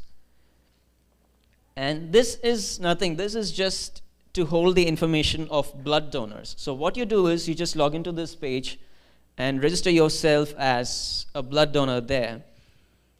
And so if someone is in need, they can just go here, look it up, like put in your your location where you are, where your hospital is, and then those who are nearby, those people whose contacts are nearby will be spit out for you. So this way you actually save a lot of time going through separate hospital registries to see who are registered with them, who are registered with another person. So this way you're able to even pinpoint those rare blood groups. I'm not sure if everyone is aware of it. So there are a few blood groups that are really rare, like very few people have it, and it's very hard to find them. So they, through this thing you can just register and find them in like maximum 1 minute, depending on your internet connection. And there is also another application, it's an enterprise application called Practo. Practo is a startup in Bangalore. So what they do is, this is for the urban people to connect them to nearest specialists. So Practo is a platform where all the doctors register themselves in this application. It's not free, it's an enterprise application. Again, you have to pay a lot of money. They actually have dedicated account managers for that. So all the doctors, along with your specialization, where your clinic is, your availability hours, and all those things, you just register it over here. And people like us, like when we need to go see a dentist, and you can just look through the application, filter it to, dentist or orthodontist or whatever, and then you can just, it'll spit out the people who are nearby you, like within 10 kilometers of radius surrounding you. So, and you can choose the doctor you want to go to, depending on the ratings that the other people have given. And you can practically book an appointment with him online, and you can just meet him. So this actually helped a lot of them among the working class in India, in big cities, wherein they don't have to like spend too much time like looking up, calling people, finding who's nearby, asking them like, is he good or is he bad or anything. So this way they take you take a well-informed decision based on the ratings of his previous patients, previous clients, and then go ahead. So yeah, next slide please. So there are other special mentions. For example, the Volvo's convoy system. Like most trucks in the European Union are switching on to what they call as convoying. So convoying is basically, now that during the advent of Internet of Things, all these trucks, they're all connected. So for example, in a highway, if there are like consecutive trucks behind one another, well, Europe has got a better driving discipline. So, sorry. I'm not trashing anyone here, it's just the reality. So yeah, since they have a better lane discipline, since they have like a proper set of rules, okay fine, this lane you use it just for trucks who are traveling at this speed. It's easier for them to come up with this particular system called as the convoying system. So what practically does is, it's like, a huge line of trucks, maybe like 3 lines, 3 trucks, one behind the other. And then while they are traveling, the system practically takes control from the driver itself. So just the truck that is leading the convoy has to be manually controlled, and the trucks that are following the lead truck doesn't have to be manually controlled. The system takes over, and then it just follows a perfect straight line. So this way what happens is you reduce the drag that is caused by the wind, and that way you save more fuel. So that was a brilliant concept that came up, that the European truck industry came up with. And Scania is actually doing pretty good in that. And then we have battlefield management system to, manage battlefield, to effectively use your assets that are at your disposal. And e-commerce, obviously, eBay, Amazon, Alibaba, Mercado Libre, and all those things. They help, I'm pretty sure they help you a lot. They don't make you walk or move around a lot. And social media actually is, recently, social media is being even used as a great tool for grievance redressal by a lot of companies, a lot of enterprises. So practically, IT doesn't mean that you have to sit and you have to create something. You can also use the existing infrastructure that is given to you and for your own advantage. For any reason, like for your business, after coming here, it was actually new for me. Instead of using Mercado Libre, a lot of people use Instagram to sell and buy things. And so yeah, that's a great thing. So this way it helps the local enterprise who doesn't have enough money to invest. You can just use what is existing prior and use it for your advantage. So the advantages of all these things is not just local.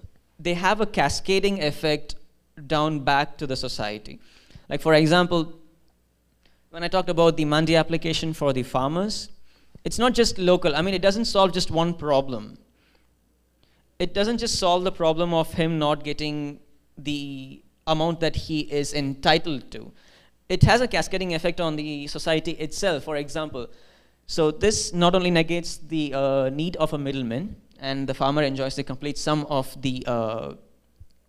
his produce, of what he sells, and also he doesn't need to borrow frequently to compensate for the loss that is incurred while selling. So that means he has a better credit rating.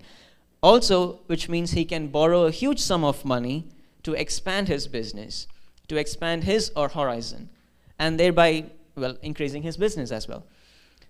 And the farmer is able to send his kids to the university, who again get proper jobs. If they wish to come back to agriculture, well, fine, they can. But yeah, by going to university, I mean, these kids, they get jobs and they get a good taxable salary and returns to the society in the form of taxes.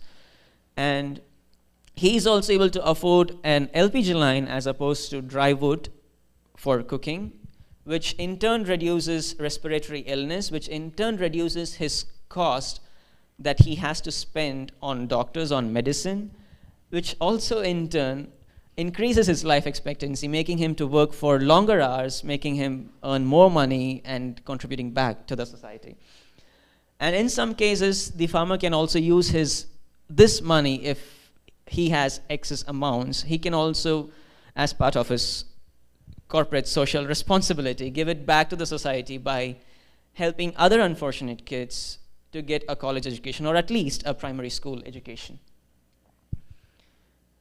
And with the Bangalore police application, it's again has got cascading effect into the society. It in turn, what it does is not only controls the crime rate, but also, what is it? Oh yeah, it improves the confidence in the policing structure, which gives you a sense of safety, obviously. And then it empowers the employees to work late hours at night, increasing their productivity. Not necessarily, but yeah, it does. They don't have to worry about, okay, fine, if I'll get mugged while walking on road, okay, I have to keep my cell phone safe, put it in a locker, put it in a bank, and things like that. So he just can move freely, and then he can work extended hours and get back home late at night without any issue.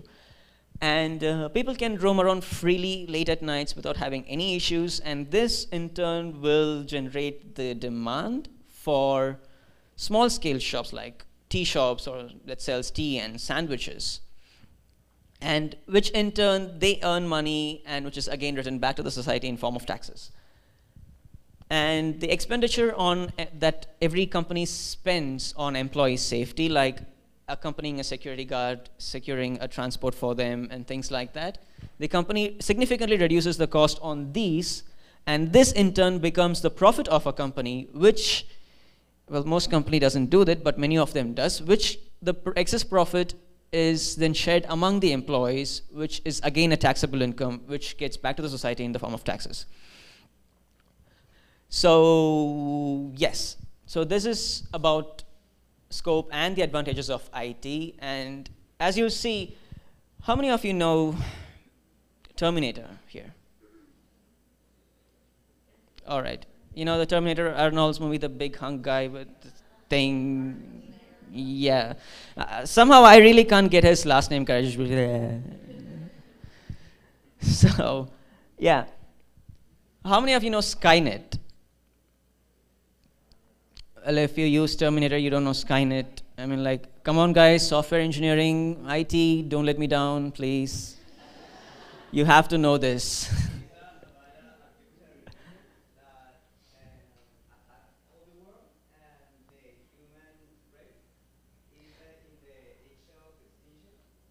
Practically, robots take over the world, that's what he means. So this is what it is. Every solution when it comes to IT or any technology-related solution should have a humanity factor in it. You can't just whip up a thing and then say like, oh yeah, there's a problem. Okay, fine. I'm going to make money out of this problem. So when you do that, when you take humanity out of the technology, Skynet is what you take, and robots are going to rule us, probably kill us all. I mean, so yes, and this is it. And no idea is bad when it comes to IT, when it comes to computers. For example, there was this one guy, and I don't know, I think he was bored, and then he just came up with an application which does nothing. It has got a big ass diamond. It's a horrible two-dimensional image, which has a button, and when you click the button, it says, "Oh, hi, I'm rich. I deserve best of everything." That's all it does.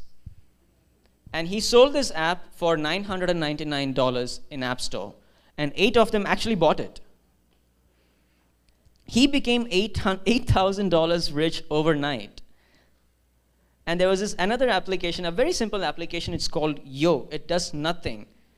You press the contact in the application. You press the friend's contact, and it just sends out a message says Yo. That's it. That's all it does. I mean, it's practically a lab project that you guys do you do overnight and submit it to your professor the next day. No, that's what it is. That project got $1 million funding. And there was another guy who thought, okay, fine, let's just make a web page, let's keep it blank, and let's sell it on pixel basis. So he made a blank web page, and then for every pixel that you want to advertise with, you want to use, you have to pay a maintenance fee. And in no time, all big shot companies started advertising on that page, buying those pixels, It's just a normal screen, white blank screen. So moral of the story is, ladies and gentlemen, if you see a software engineer or a geek or an IT guy, just don't run away from him. Maybe he'll earn more money than all of you guys combined, Just a life lesson. All right, so no idea is bad idea. You have an idea, just put forth it. And also it doesn't also be, It doesn't have to be just IT engineers developing IT products. For example, there was this one doctor, he got bored of,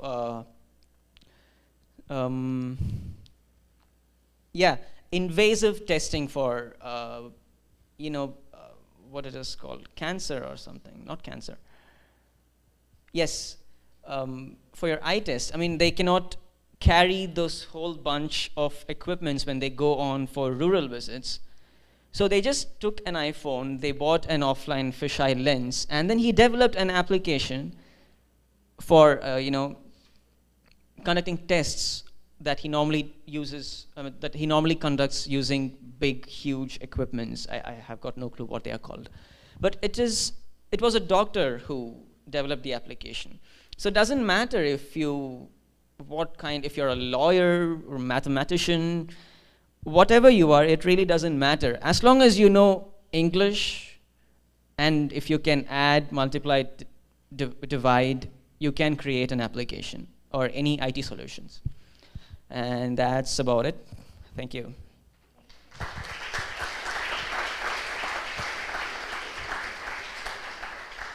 Do you have any questions for me? Yes. Have you put a practice the app Mandy and correct? No, it is in production. The app Mandi is used across 8 states in India out of the 26 states, and presently it has around 30,000 users. So the creator of the application, the company responsible, it's called the AppFace Technologies. They are in process of training the farmers to use this application. So we are expecting an exponential increase in a couple of years. And Suraksha, yes, it is available. And actually, other police departments in other major cosmopolitan cities and metropolitan cities in India, they have started adopting the same model, so which is also helping them as well. Any other questions? All right, thank you so much. Thank you, Krish, for your presentation. And now let's welcome Mr. Bamano Maharaj. He is going to give us a talk about the essentials of alternative and natural medicine from India. Welcome, Mr. Bamano.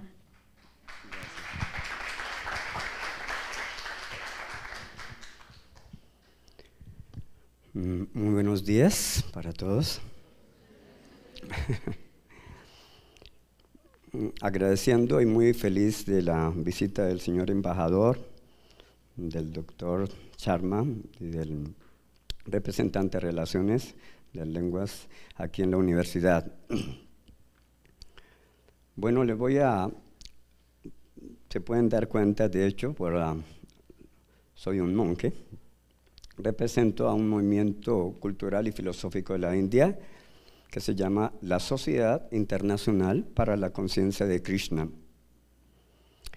Y la Sociedad Internacional para la Conciencia de Krishna fue establecido en los países occidentales y principalmente en Estados Unidos en 1965 por un maestro que vino de Calcuta, de Bengal, de la India, A.C. Bhaktivedanta Swami Srila Prabhupada. Para mí es una gran inspiración estar acá cuando he escuchado las palabras maravillosas y el sentimiento del señor embajador respecto a la contribución que tiene la India, no solamente para Colombia, sino para el mundo entero. Y este compartir es como mi inspiración, un sentimiento, ya que he tenido la oportunidad de estar de más de 20 veces en la India y conocer grandes personalidades en la línea de Vivekananda, Maharishi Mahesh Yogi, Bhagavan Satya Sai Baba y grandes maestros de la India que fundamentaron su vida, su espiritualidad científica en estas escrituras antiquísimas de la India que se conocen como los Vedas. ¿Conocen? Los Vedas. Yo los invito para que ustedes puedan ingresar en el internet, en YouTube, e investigar sobre esta literatura que está para todo el mundo, que se llaman los Vedas. Veda quiere decir conocimiento tanto del campo relativo como del campo absoluto. Veda, voy a mencionarles algunos textos de la India, como el Rig Veda, el Atharva Veda, el Sama Veda, y lo más conocido recientemente aquí en los países occidentales se llama el Ayurveda. ¿Conocen? El Ayurveda es la ciencia, la medicina ancestral, tradicional de la India. Aquí, mundial, hay un médico muy conocido de la India, el doctor Dipra Chopra, que ha escrito libros espirituales maravillosos y científicos como 7 leyes espirituales del éxito, alquimia espiritual, el sendero del mago, bueno, infinitos. Médico ayurvédico de la India. La Ayurveda, en la parte básica, para los estudiosos aquí en la universidad que conocen un poquito, el Ayurveda es todo un conocimiento que estudia la curación del cuerpo, de la mente y del alma. El doctor Dipra Chopra le llama la potencialidad pura, espíritu puro. Es la comprensión básica que más allá de la parte corporal y mental existe una personalidad que mora en este cuerpo material y se le conoce como la potencialidad pura, espíritu puro. Y lo define el gran clásico de la India, de lo cual es parte de los Vedas. Este Bhagavad Gita es el gran clásico de la India que ha sido estudiado, leído por Einstein, Sócrates, Emerson, Humboldt, y donde Mahatma Gandhi tomó gran inspiración para liderar la India, la gran contribución para la India y para el mundo entero. Ustedes pueden recordar alguna fundamentación básica de Mahatma Gandhi y cómo se aplica aquí en los países occidentales, como el principio del ahimsa, que quiere decir la no violencia. ¿Cómo lograr una no violencia en la mente, en las palabras y en las acciones? ¿Qué tal esto? El principio de la ahimsa, de la no violencia. Y esto encierra el concepto científico de, en realidad, ¿qué es nacionalismo? Nacionalismo, todos somos hermanos, y los hindúes, los africanos, los norteamericanos, todos somos, como el señor embajador dijo, una sola familia. Entonces, nacionalismo se extiende más allá en los fundamentos filosóficos y teológicos y científicos de Bharatavarsa Bhumi, la India. Y eso dice que nacionalismo quiere decir en realidad respetar a todas las entidades vivientes, y extendiéndose en esta plataforma de ideas védicas es la respeto a nuestros hermanos menores también. Debido a esto, ahimsa, el principio en la India, es la no violencia y la comprensión y la sensibilización de nuestros hermanos menores, las especies humanas, las especies inferiores. Por ejemplo, les comparto una parte de los Vedas que dice que en este universo material existen 8.400.000 especies de vida. 8.400.000 especies de vida, entre acuáticos, cuadrúpedos, anfibios, etc. Y la forma más evolucionada de estas 8.400.000 especies de vida está aquí, el hombre y la mujer. La perfección. Somos, de acuerdo a los parámetros o cánones establecidos en los Vedas, somos la especie más evolucionada dentro de las 8.400.000 especies de vida. Por eso toditos están aquí en la universidad para aprender el mundo de las lenguas, economía, tecnología, no todas las áreas del conocimiento, y principalmente se dice que el ser humano tiene esta cualidad o esta gran capacidad de la investigación de lo que es el propósito de la existencia humana. Es como la síntesis o la esencia de los Vedas. Sarvasya, Chahan, Sridi, Nadivisto, Matra, Esparta, Tukanteya.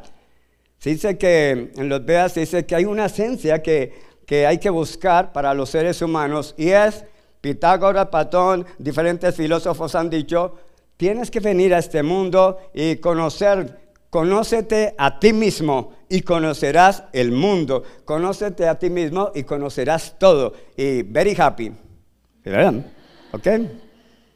Si tú no conoces tu naturaleza constitucional, entonces el mundo como tal, que ha sido diseñado arquitectónicamente, maravillosamente, entonces sin esta comprensión vamos a sufrir. Y los Vedas dicen, vienen para aliviar el sufrimiento de la civilización humana, porque es inevitable pasar por los cambios que se generan en esta naturaleza. Se llaman Janma, Mirtyo, Jara, Vyadhi. Nacimiento, enfermedad, vejez y Mirtyo, la muerte. Ni los científicos, grandes filósofos pueden detener este proceso natural, la parte de los cambios del cuerpo, ¿verdad? Janma, Mirtyo, Jara, Vyadhi. Nacimiento, vejez, enfermedad y Mirtyo. pero hay una manera de detenerlo, y esto es la fundamentación de este gran clásico de la India que se conoce como el Bhagavad Gita. Usted lo puede buscar en el internet. El Bhagavad Gita tiene más de 700 versos, 18 capítulos. Está en sánscrito con la transliteración al español palabra por palabra, y el orador original se conoce en sánscrito como Krishna. Ustedes saben que en la India es el origen de los diferentes avataras, los 10 avataras o encarnaciones que han descendido a este universo material y que se han manifestado en Bharatavarsa Bhumi, en la India. Yo les voy a invitar para que ustedes también ingresen al internet y busquen un maravilloso texto de los Vedas que se llama el Ramayana. ¿Cómo es? De Valmiki o de Tulsidas, su autor. Y escuchando al señor embajador me inspira porque él dijo: estamos aquí para contribuir al mundo entero con el yoga, la meditación, la medicina ayurvédica y todas las ciencias que se generan o que se presentan en los Vedas. Entonces, uno de los lemas o máximos de la séptima avatar en la India de Ramayana, para aquellos que puedan ingresar, Sitaran, y el Ramayana es el ejemplo trascendental o el rey perfecto, el emperador perfecto, Rama, ¿ok? Rama, el emperador perfecto, y Sita, su consorte eterna. Entonces, el emperador. Entonces, el señor Rama, quien fuera un rey santo en la India, un avatar, él dijo que, estas fueron las palabras, hoy aquí compartiendo con el señor embajador que nos permite, él dijo esto: para toda la sociedad humana, para los hindúes, para Bharatavarsa Bhumi y para el mundo, Belisin, yo quiero todas las bendiciones, todo lo mejor, la espiritualidad, la prosperidad, ¿no? El éxito para todos los habitantes de este planeta Tierra. Ese es mi deseo, ese es mi sentimiento, y eso es la búsqueda de la realidad, de la felicidad. ¿Qué le parece? Y él emitió unos conceptos de cómo lograr este éxito en la vida. Yo les voy a compartir 4, cortiticos por el tiempo que tenemos, que es parte de estas máximas de los Vedas: Bhagavad Gita, Mahabharata, Ramayana, los Vedanta Sutras, los Upanishads. Es el tesoro incomparable que podemos llegar a tener en este planeta Tierra. Ahora, Bharatavarsa Bhumi. 4 cositas que ustedes ya conocen: Uksaha, Nityaya, Dada, Tata, Karma, Pravartana. Estas máximas de los Vedas dicen esto: lo que tú tienes en tu corazón. Queremos ser exitosos en el campo material, ¿verdad? ¿Sí? Y queremos ser exitosos en el campo de la trascendencia, de la espiritualidad científica, ¿ok? Entonces, hay 4 cositas que voy a compartir con ustedes. Y ustedes pueden repetir acompañando. Uksaha, comparte conmigo. Uksaha. Yo creo que ya desayunaron. Uksaha. Uksaha. ¿Qué sienten al decir Uksaha? Bueno, Uksaha quiere decir, dicen los Vedas, que si tú quieres lograr el éxito en el campo material, en el campo relativo y en el campo de la trascendencia, estos 4 fundamentos son básicos. Uksaha quiere decir que todo lo que emprendamos en este mundo material, una carrera, una empresa, una relación, todo tiene que ser ejecutado con, ustedes ya lo saben, en su ADN, en la información interior está. Todo debe ser ejecutado con mucho entusiasmo. Uksaha quiere decir entusiasmo, alegría, positivismo, amorosidad. Uksaha. Y Uksaha quiere decir la capacidad de hacer un proyecto bajo la fundamentación de la inteligencia y el esfuerzo o sacrificio. Uksaha. ¿Qué le parece?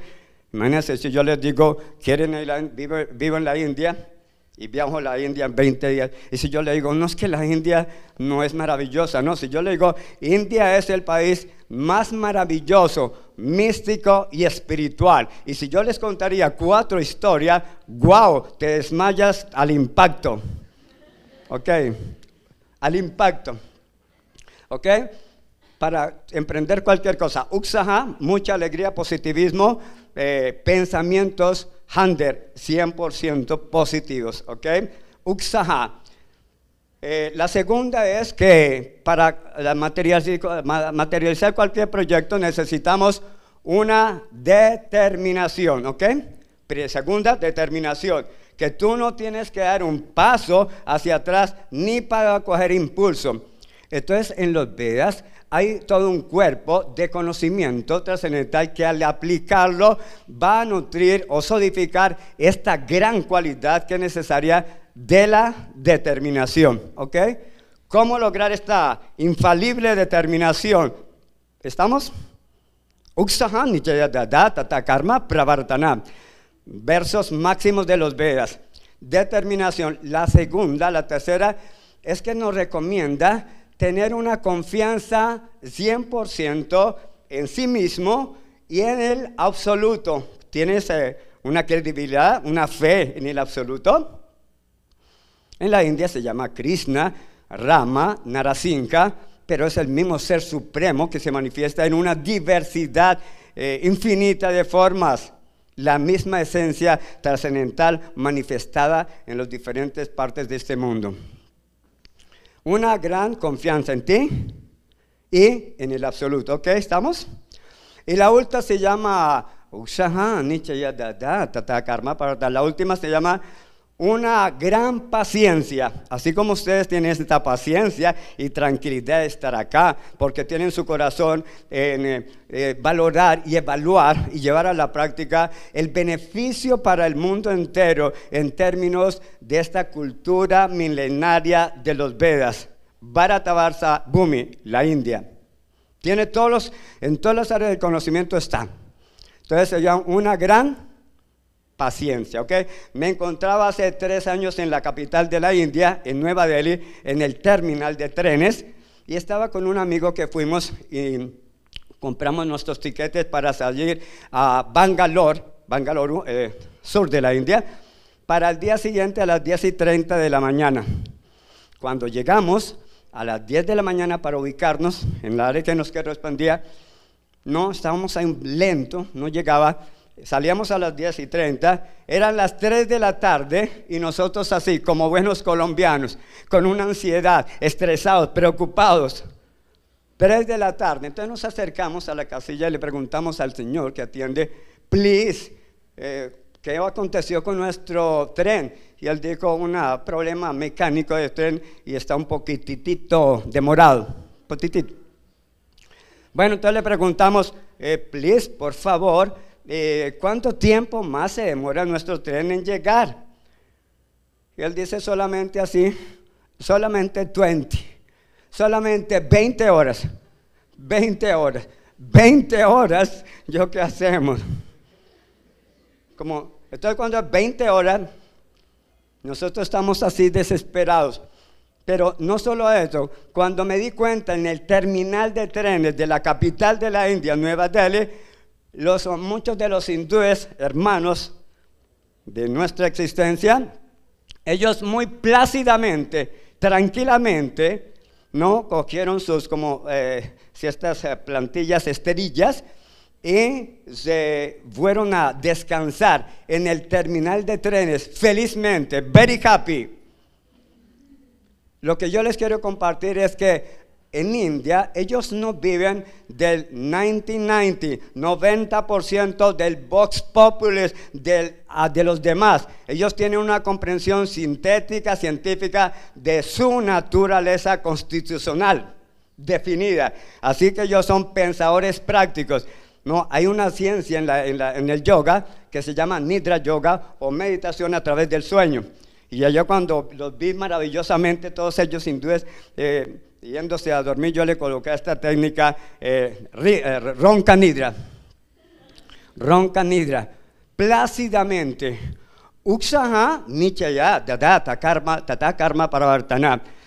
4 cosas: entusiasmo, determinación, confianza en ti mismo y una interminable e infinita paciencia que nuestros hermanos de la India lo tienen al 100%. Yo les cuento mi experiencia maravillosa en la India. Conocí una mujer, yo quiero que ustedes vayan a India. Bueno, yo me voy en 20 días, en 10 días. Fue a Rajasthan, un estado de la India. Está la ciudad rosada, se llama Jaipur. Y más allá, 90 kilómetros, hay una ciudad que se llama Monte Abu. ¿Ok? ¿Cómo es? Monte Abu. Conocí a una líder, ustedes que son mujeres maravillosas y hombres maravillosos, conocí a una mujer hermosísima, maravillosa, científica, no se vayan a reír, se llama Daddy Yankee. Daddy Yankee, pero no es Daddy Yankee la persona de, no, Daddy Yankee, escuchen, es la líder mundial de un sistema, un proceso de yoga que se llama Raja Yoga, Peace of Mind, paz en la mente, la líder mundial. Y ella fue sometida amorosamente a diferentes pruebas psicológicas con aparatos sofisticados y fue declarada por el mundo entero como la mujer de la mente más estable en el mundo. ¿Qué le parece?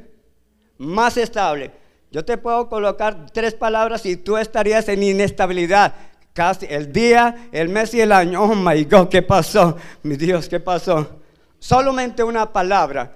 Pero Daddy Yankee ha sido considerada como la mujer en el mundo de la mente más estable. ¿Puedes entender esto? Si tú logras a través de diferentes sistemas de yoga, Raja Yoga, Kriya Yoga, Hatha Yoga, Stanga Yoga, Bhakti Yoga, controlar nuestra mentecita, entonces vas a ser very happy, muy feliz. Vas a ser muy feliz porque el yoga le permite gradualmente trascender la dualidad de la naturaleza de la mente. ¿Se entiende un poquitito? Hay técnicas conocidas como pranayama o técnicas de respiración profunda que al aplicar ecuanimizan nuestra mente tranquila, bajan este nivel de estrés, de preocupación. Por eso la contribución de India a través de yoga, meditación, el ayurveda es 100% benéfica para todo el mundo. Yo soy muy feliz porque he vivido en la India y he encontrado maravilloso. Fui a otro sitio, pero me salto por el tiempito, fui a otro sitio del sur de la India y conocí a una mujer que yo quiero que ustedes conozcan, se llama Manikeshwari Mahayogini. ¿Cómo es? No lo pueden pronunciar. Del sur de la India, Manikeshwari Mahayogini. Ella se fundamenta en el Bhagavad Gita, el gran clásico de la India, y habla en tiempos específicos del Dharma, del deber prescrito para la sociedad, el deber prescrito para el hombre, para la mujer, para los casados, deber prescrito, Savai Punsamparo Dharma. Entonces, Manikeshwari Mahayogini vive en un centro de meditación en el sur de la India. Hoy tiene 90 años. ¿Qué le parece? 90 años. Y de estos 90 años, con prácticas de yoga, meditación, relajación y otras técnicas muy profundas, reveladas en los Vedas, lleva 40 años de la que no consume nada sólido ni nada líquido. Ustedes ya saben de qué, porque ya están llegando a ese nivel. Nada líquido ni nada sólido. ¿De qué vive? Please, de lo que ahora un elemento de este universo material es el aire, tierra, fuego, aire y éter. El aire, ¿conocen? Si este elemento, aire, fuese erradicado por 5 minutos, ¿sobreviviríamos? ¿Quién puede sobrevivir? 5 minutos es erradicado este elemento aire. ¿Qué pasaría con nosotros? Mirtio, goodbye, adiós, goodbye, ¿ok? Mirtio. Pero Manikeshwari Mahayogini tiene 90 años, 40 años, no consume nada líquido ni nada sólido. Practica yoga, meditación y otras técnicas que yo quiero invitarlos desde una manera muy amorosa y universal a la investigación. Esto para ser mejores seres humanos, mejores personas, seres humanos y mejores espiritualistas desde la perspectiva universal científica. ¿O estamos? Y Daddy Yankee también tiene 90 años. ¿Sabe qué? Voy a una técnica, ustedes desde ahí con su manita. Daddy Yankee me enseñó una técnica, nos enseñó. Los pensamientos negativos producen reacciones físico-químicas. ¿Estamos de acuerdo? Los pensamientos negativos producen reacciones físico-químicas. Y la palabra hablada se dice, se materializa. Entonces, Daddy Yankee, ellos nos enseñaron una técnica para mejorar, porque esta mente es inquieta. 90% pensamos negativo. Los pensamientos negativos. Entonces él ya dijo, no, colóquete frente, colocan como en la India, la mano derecha aquí, por favor, frente, y ustedes me dan las bendiciones. Así. Entonces dijo, van a desearle a los demás, a las que están a su lado, ¿no? En la India, Lakshmi, la diosa de la fortuna, Ganesh, el señor Shiva, Krishna, se colocan de esta manera porque siempre ellos quieren dar bendiciones, lo mejor para la existencia en esta vida humana, para todos los seres humanos. Entonces, cuando uno se encuentra una persona, por supuesto, lo vas a hacer en la calle mentalmente, ¿no? No vas a decirle así, no, por favor, no, mentalmente, peace of mind, le vas a decir, repitan conmigo. Pueden hacerlo mirando con la mano, con el corazón, la actitud y el sentimiento en el corazón, ¿ok? Que tengas prosperidad. Repitan, por favor, que tengan prosperidad, éxito, amor, economía, belleza y espiritualidad. ¿Ok? Entonces, uno cuando va por la calle, Daddy Yankee les dijo, te paras y mira. Es la líder mundial, no otro yankee. Entonces, ella nos dijo, mentalmente visualiza y le lanza que seas exitoso, prosperidad, amor, belleza, afecto, dinero, éxito para por el resto de tu vida. ¿Qué le parece? Entonces, yo lo que quiero es compartir esto. En 20 días, en 10 días estoy saliendo para la India. Bueno, es una publicidad no pagada. También hacemos tours a la India. Y es mi sentimiento de poder no solamente ir, sino contribuir, de traer este conocimiento a los países occidentales para que la gente pueda comprender que hay un propósito o un ideal en la existencia humana. Ustedes también saben que en la India los grandes emperadores, reyes santos, embajadores de estas grandes personalidades, en la India tienen la ética de ser siempre asesorados por astrólogos, astrónomos, científicos, psicólogos y espiritualistas fundamentados en los Vedas.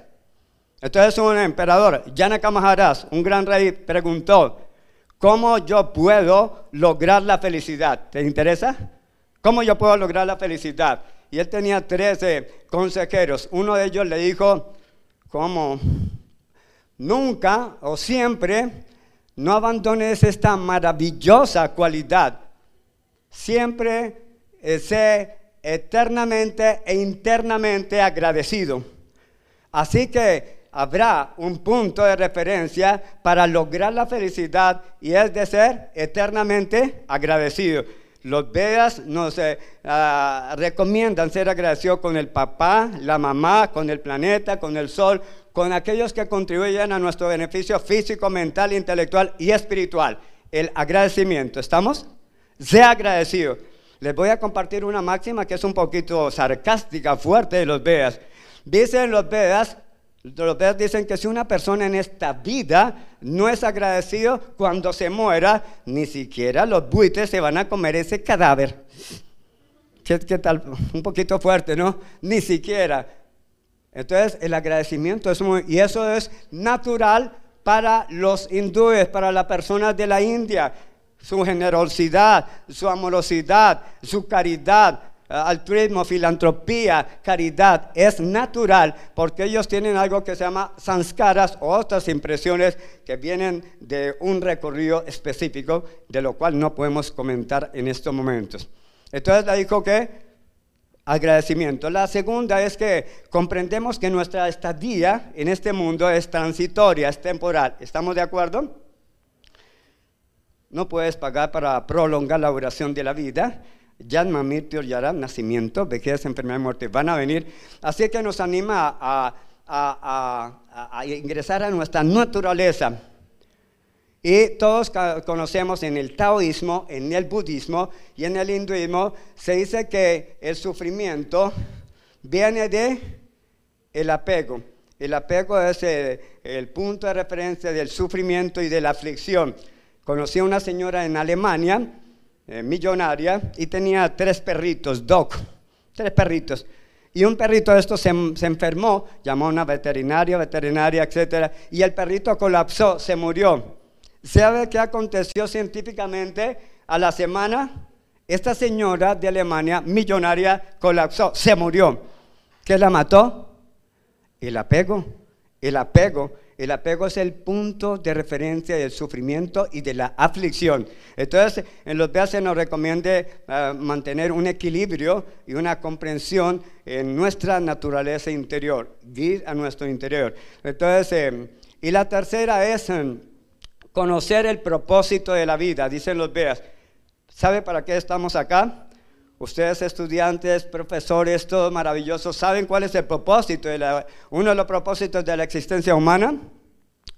Los Vedas dicen que el propósito específico y científico de la vida humana es que hemos venido para servir. Número 1, ¿ok? Tú te estás cualificando para servir al mundo, a tus compatriotas, nacionalismo interplanetario en cualquier parte.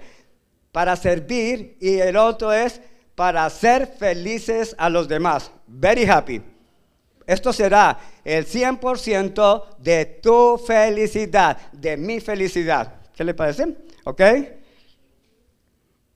El agradecimiento. ¿Qué más?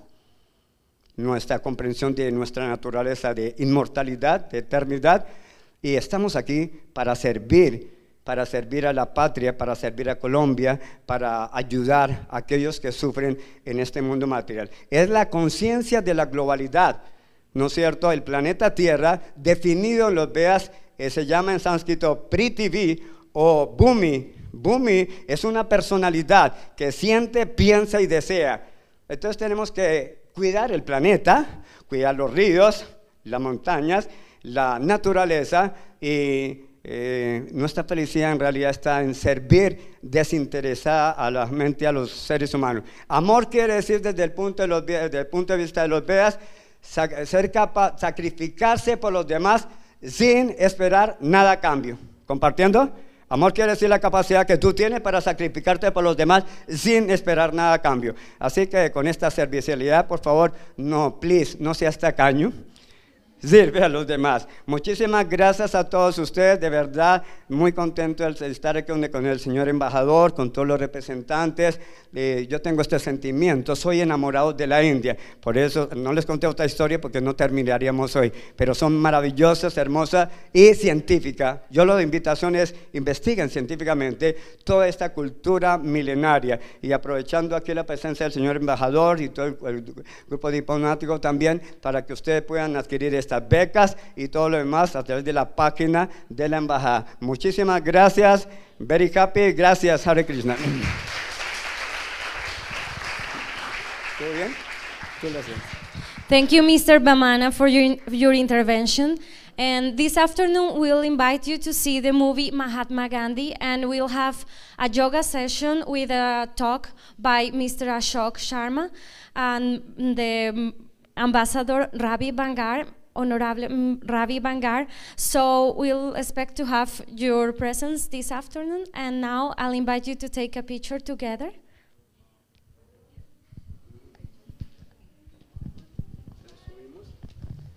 Yeah, please come in the front and we'll have the picture.